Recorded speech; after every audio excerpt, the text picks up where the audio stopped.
So let me give you one brief example, all right, by borrowing from one of our very successful courses from the Department of Chemistry called food analysis. So you can imagine if voluntary service is being inserted into the course, it will only involve students going to, for example, a bread shop to collect unsold bread and distribute that to, for example, jailers, those who are in need, the elderly, etc.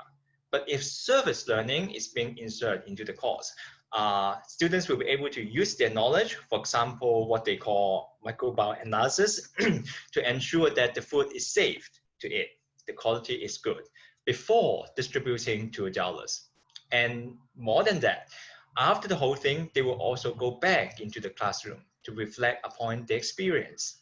All right, so you'll be able to tell that there are more layers involved in service learning as compared to, for example, volunteering services.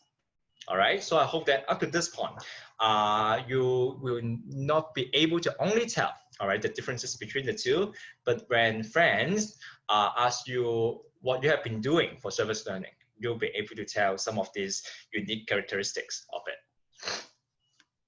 Now, depending on different disciplines and also the different nature of the subjects, the projects and activities that you are going to engage with, that service learning component may belong to different categories.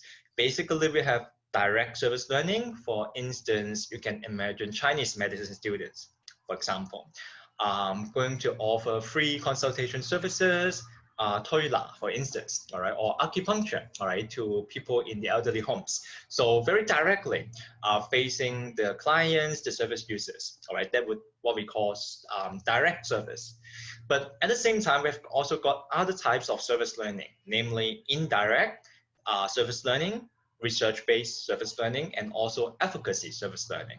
Now, I won't go into detail what each category means, but the point here is, no matter what kind of projects you're engaged in, the project will give you a lot of insight about how you are going to measure community needs, all right, and going back to the keyword of service learning, how you are going to be very empathetic, all right, to know more about the world, all right, how people are doing, if not even suffering, all right, for those really severe cases. All right, so these are the different types of service learning, all right, that we have in our university. And these will be a few steps, all right, that you are going to be involved in whenever you engage in a service learning course or project.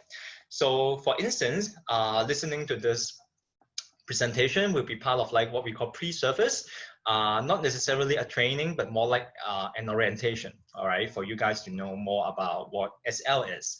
And of course, to follow that will be the service activities that you are going to be taking part in. After that will be the reflection part, which could be an essay, a journal, a presentation, etc. And last but not least, all right, similar to other coursework, all right, there will be assessment and grading.